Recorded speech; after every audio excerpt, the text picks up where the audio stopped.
Olá, pessoal, tudo bem? Bom, na aula de hoje a gente vai falar um pouco sobre as formas de extinção da obrigação. E a gente vai começar pela primeira, que é justamente o pagamento. Entretanto, realizado o pagamento, ou na verdade cogitado o pagamento, surgem alguns questionamentos que o Código Civil tenta elucidar. Por exemplo, quem deve pagar, para quem se deve pagar e onde se realiza o pagamento, qual é o local do pagamento.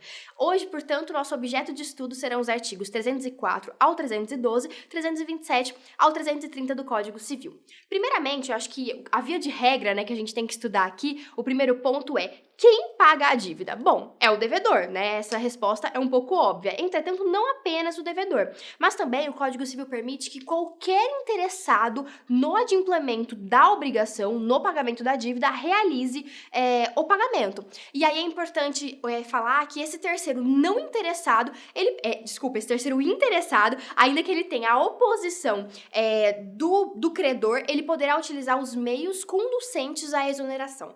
E aí vocês me perguntam, o que são os meios conducentes à exoneração? Eu só vou citá-los aqui para vocês, porque a gente vai ter algumas aulas específicas sobre esses temas, sobre os meios conducentes à exoneração. Mas, de maneira geral, o Código Civil nos traz 3 exemplos. A mora, a Constituição em mora, vocês lembram que é a mora? A mora é o atraso, Para ficar mais fácil de lembrar, é a demora no pagamento de uma obrigação. E a mora, ela atinge não apenas o devedor, Não é apenas o devedor que pode ser constituído em mora, mas também o credor. E aí, como a gente vai ver, quando o credor for constituído em mora, a gente tem uma inversão da responsabilidade. Se até o adimplemento é o devedor que responde, que é responsável pelo pagamento, quando há a constituição da mora do credor, ou seja, o credor não quer aceitar o pagamento, é ele quem arca com as responsabilidades, por exemplo, de manutenção da obrigação, quando a obrigação, por exemplo, é uma coisa fungível.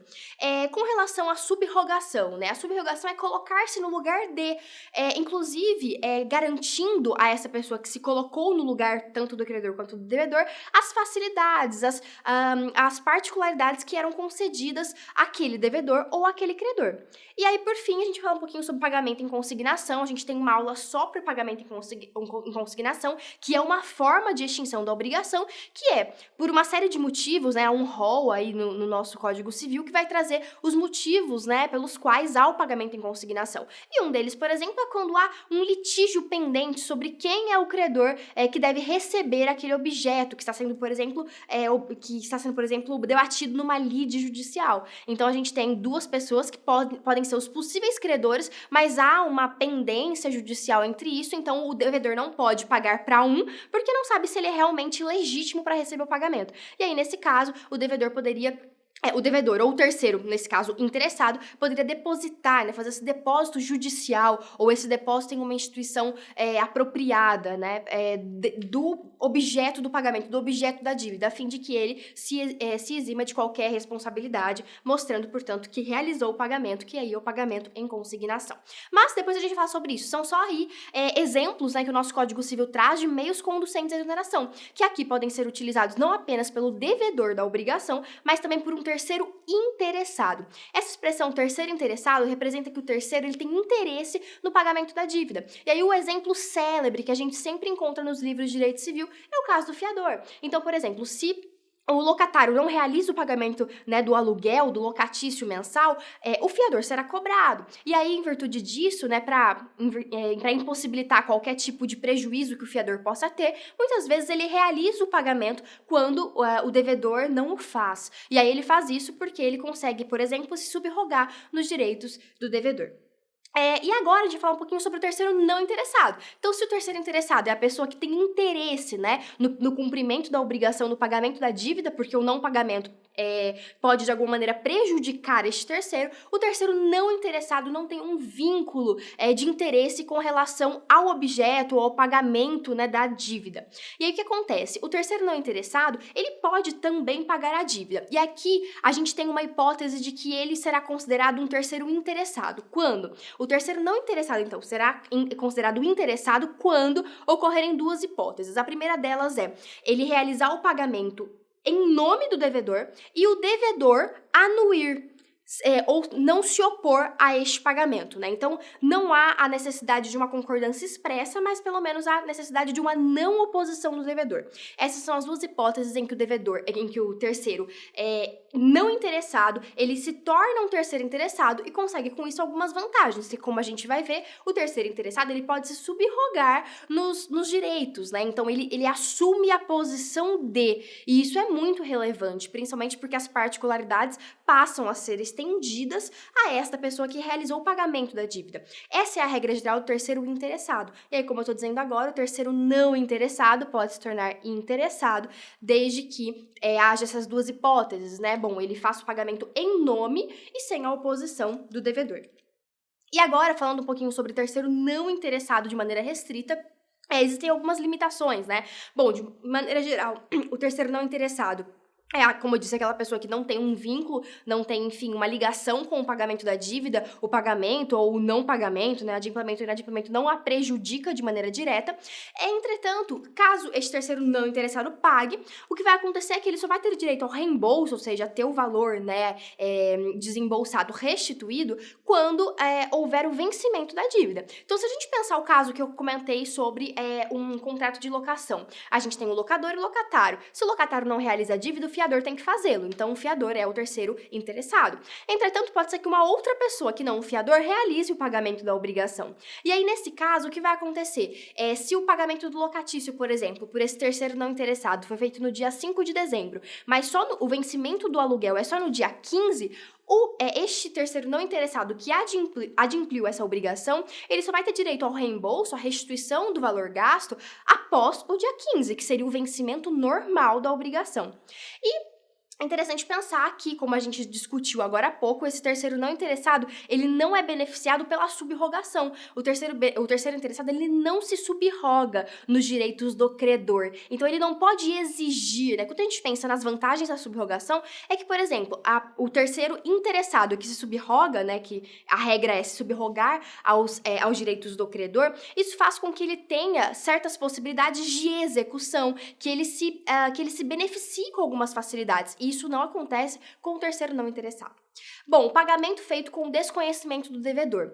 Ele não gera reembolso, caso o devedor tenha outros meios de lidir a ação. Essa é a regra estampada lá no nosso artigo 306 do Código Civil. Então, terceiro não interessado, tenha cuidado quando você for realizar o pagamento, porque via de regra você não se subroga aos direitos do credor, você só pode ter direito à restituição do valor pago após o vencimento da obrigação, e caso você pague com o desconhecimento do devedor e o devedor tenha meios de lidir a ação, você não será nem reembolsado, então você vai ficar no prejuízo.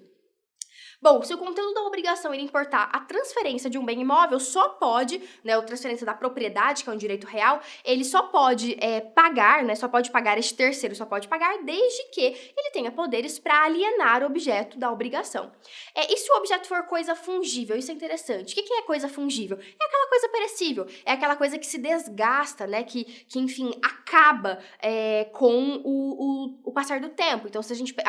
O objeto fungível, né, por natureza, é o dinheiro, por exemplo. E aí, se a coisa fungível, se for objeto do pagamento, a pessoa não pode reclamar do credor que consumiu a coisa de boa fé, ainda que o solvente não tivesse o direito de aliená-la. Então, quando a gente pensa, por exemplo, nessa possibilidade de alienação, a gente tem que lembrar sempre o seguinte...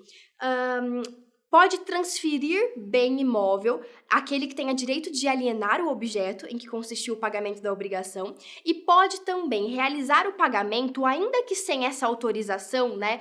Eu não tenho o direito de alienar um bem fungível, mas eu entreguei esse bem fungível e o terceiro de boa-fé consumiu esse bem fungível. Bom, aí uma coisa é relevante. Esse terceiro de boa-fé, ele não pode ser responsabilizado, por exemplo, devolver o bem ou pagar, justamente porque ele não tinha consciência desses empecilhos, dessas dificuldades, dessa ausência de autorização, enfim, da pessoa que entregou o bem fungível, né? Então, não cabe ao terceiro de boa-fé ter esse conhecimento, justamente porque a boa-fé aí requer o quê?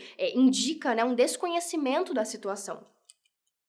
Bom, Via de regra, o pagamento é feito ao credor. Entretanto, existem algumas hipóteses que podem modificar aí a compreensão disso. Quais são essas hipóteses de exceção? Bom, o pagamento feito à pessoa que represente o credor, sob pena de só valer depois da ratificação do credor, ou seja, bom, eu pago para você porque você é um representante do credor, só que pode ser que essa obrigação ela só seja realmente adimplida, só tenha validade caso o credor ele ratifique este pagamento.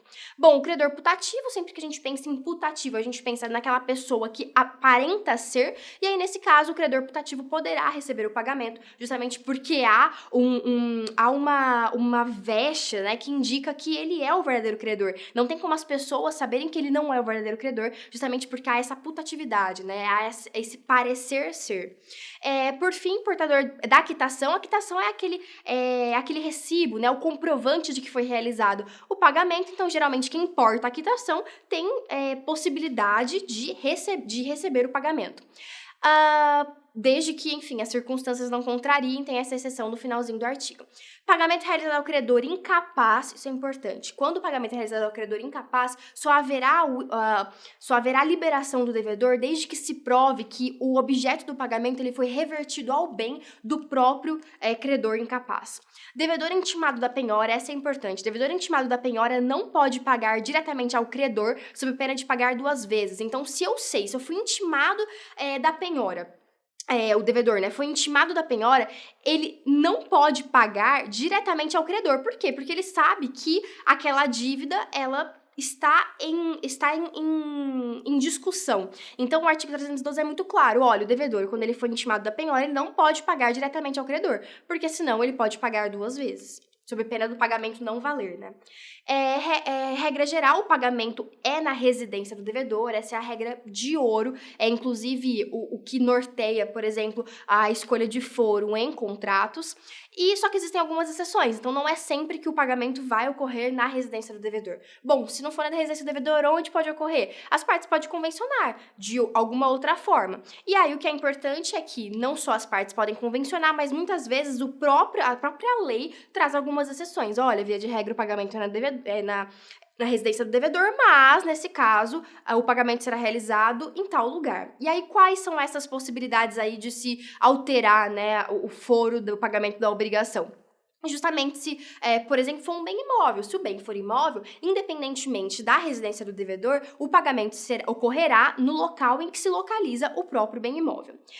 Bom, se a obrigação, se for designado, né, a possibilidade de escolher ou possibilidade de pagar em 2 ou mais lugares, quem escolhe é o credor. Então, o credor escolhe, olha, devedor, eu prefiro que você me pague em tal ou em tal lugar, já que há a possibilidade de você me pagar em 2 ou mais lugares. O pagamento, quando ele é realizado reiteradamente em outro local, ele faz presumir a renúncia ao credor do que for acordado. Então, se a gente pensa, por exemplo, na hipótese do artigo 327, parágrafo único, que eu acabei de dizer, que é quando existem 2 ou mais lugares que podem sediar o pagamento da obrigação. Caso o credor escolha o local a cidade, por exemplo, de São Paulo, mas há um pagamento reiterado na cidade de Ribeirão Preto, que é a cidade que era uma outra opção, mas não escolhida pelo credor. Mas esse pagamento, ele se estende pelo tempo, né? Então, toda vez o devedor, ele adimple a obrigação em Ribeirão Preto ao invés de São Paulo. Isso vai demonstrar o aceite do credor dessa situação de alteração do local do pagamento, vai demonstrar uma renúncia do devedor uma renúncia do credor com relação ao local antes escolhido. Pessoal, por hoje é só, mas logo mais a gente vai ter já uma próxima aula sobre algumas coisas que a gente debateu aqui, que são outras formas de extinção da obrigação que não o pagamento. Muito obrigada!